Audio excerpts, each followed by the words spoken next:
काश खुदा मुसलमानों को थोड़ी अक्ल देता। सबको आश्चर्य था कि एक कट्टर आर्य समाजी हिंदू और एक पठान मुसलमान की दोस्ती कैसे संभव है। पंडित राम प्रसाद बिस्मिल मुसलमानों की शुद्धि कराया करते थे। अशफाक को उनकी कौम के लोग कई बार काफिर कहकर भी पुकारते थे।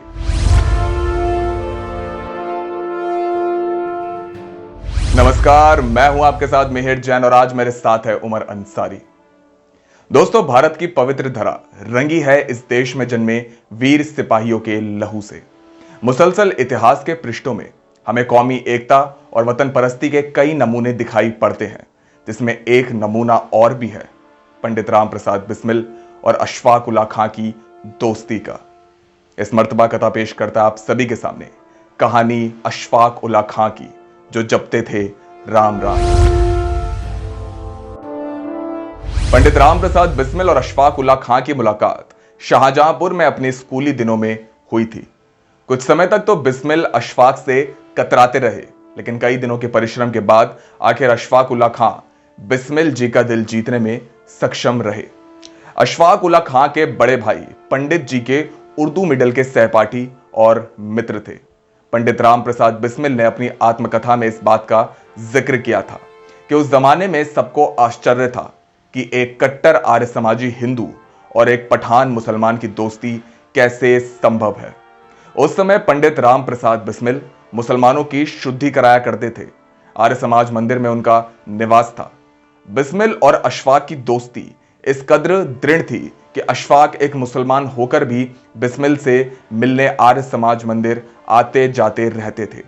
इसी कारण अशफाक को उनकी कौम के लोग कई बार काफिर कहकर भी पुकारते थे। अशफाक उल्लाह खां कई बार पंडित राम प्रसाद बिस्मिल से कहा करते थे कि काश खुदा मुसलमानों को थोड़ी अक्ल देता, ताकि वे भी हिंदुओं के साथ मिलकर हिंदुस्तान की भलाई करते। पंडित राम प्रसाद बिस्मिल की जीवनी का यह अंश हमें राम दुलारी त्रिवेदी के किताब काकोरी के दिल जले में देखने को मिलता है।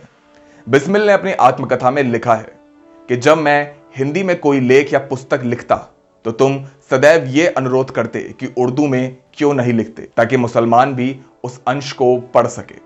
तुमने स्वदेश भक्ति के भाव को भली भांति समझने के लिए ही हिंदी का अच्छा अध्ययन किया। अपने घर पर जब माता जी तथा भाई से बातचीत करते थे तुम, तो तुम्हारे मुंह से हिंदी शब्द निकल जाते थे, जिससे सबको बड़ा आश्चर्य होता था। तुम्हारी इस प्रकार की प्रवृत्ति देखकर बहुतों को संदेह होता था कि तुम कहीं इस्लाम त्याग कर शुद्धि ना करा लो। एक बार खान साहब को हृदय कंपन का दौरा पड़ा। जी हां, यह बात हो रही है अशफाक उल्लाह खां की।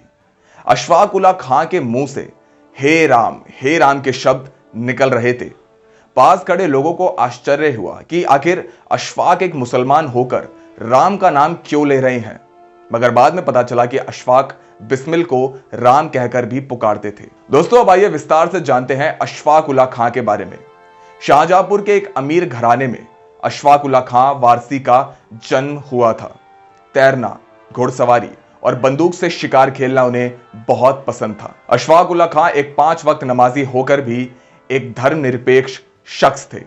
एक बार काकोरी मुकदमे में सीआईडी के डिप्टी सुपरिटेंडेंट तजद्दुक हुसैन ने उनसे मिलकर कहा था कि आपसे हमारे कुछ खानदानी ताल्लुकात हैं। हम दोनों मुसलमान हैं। काफिर राम प्रसाद बिस्मिल आर्य समाजी है, हमारे मजहब का जानी दुश्मन है। यह मुल्क में हिंदू राज कायम करना चाहता है।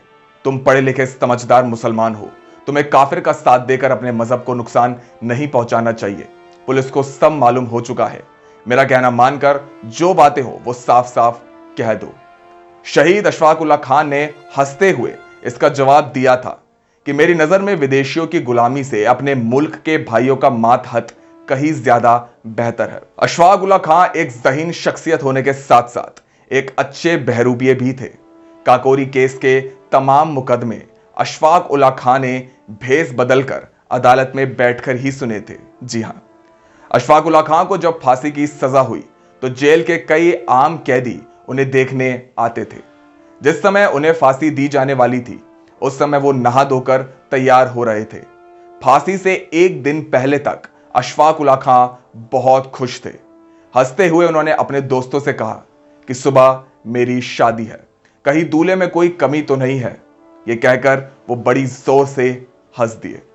19 दिसंबर 1927 को सुबह 6 बजे वे फैजाबाद जिले में फांसी घर की ओर चल दिए। सुंदर घुंघराले लंबे बाल पीछे की ओर लटक रहे थे। साफ सुथरे कुर्ते के ऊपर कुरान शरीफ का बस्ता लटक रहा था और जुबान पर कुरान की आयतें थीं। सीढ़ियां चढ़कर फांसी के फंदे के पास पहुंचे। रस्सी को चूमकर उन्होंने कहा कि मेरे हाथ कभी इंसानी खून से नहीं रंगे। जो इल्जाम मेरे ऊपर लगाया है वो गलत है। मेरा इंसाफ खुदा के यहां होगा। इसके बाद जल्लाद ने हत्था खींच दिया। श्री अशफाक का शरीर रस्सी पर झूल गया। बड़ी मुश्किल से उनकी लाश को शाहजहांपुर ले जाने की इजाजत दी गई थी। अशफाक उल्लाह खां के मृत शरीर की तस्वीर गणेश शंकर विद्यार्थी ने खिंचवाई थी। इसके बाद उनकी कब्र की स्थापना भी उन्हीं के द्वारा की गई। अपने अंतिम समय में अशफाक उल्लाह खां सारे देश के लिए एक पैगाम लिखा छोड़ गए थे, जिसमें उन्होंने कहा था कि हिंदुस्तानी भाइयों, आप चाहे जिस मजहब या फिरके के मानने वाले हो, मुल्क के काम में साथ दीजिए। व्यर्थ में आपस में ना लड़िए। रास्ते चाहे अलग हो पर लक्ष्य सबका एक है। सब धर्म एक ही लक्ष्य की पूर्ति के साधन है। हम मरने वाले काकोरी के अभियुक्तों के लिए एक हो जाइए और एक होकर आप मुल्क की नौकरशाही का सामना कीजिए और अपने मुल्क को आजाद कराइए। मुल्क के 7 करोड़ मुसलमानों में मैं पहला मुसलमान हूं जो मुल्क की आजादी के लिए फांसी चढ़ रहा है। यह सोचकर मुझे फक्र होता है। अंत में मेरा सबको सलाम। हिंदुस्तान आजाद हो। मेरे भाई खुश रहें। तो दोस्तों, ये थी कहानी शहीद अशफाक उल्लाह खां की। लेकिन दोस्तों, इस कहानी पर आपकी क्या राय है? क्या आप भी अशफाक उल्लाह खां को उतनी ही श्रद्धा से याद करते हैं जितना पंडित राम प्रसाद बिस्मिल और शहीद आजम भगत सिंह को? दोस्तों, वीडियो पसंद आई तो वीडियो को लाइक करें, शेयर करें, सब्सक्राइब करें और साथ ही बेल आइकन को भी जरूर दबाएं ताकि आपको हमारे तमाम वीडियोस के नोटिफिकेशंस सबसे पहले मिल सकें। उमर अंसारी के साथ मिहिर जैन, कथा।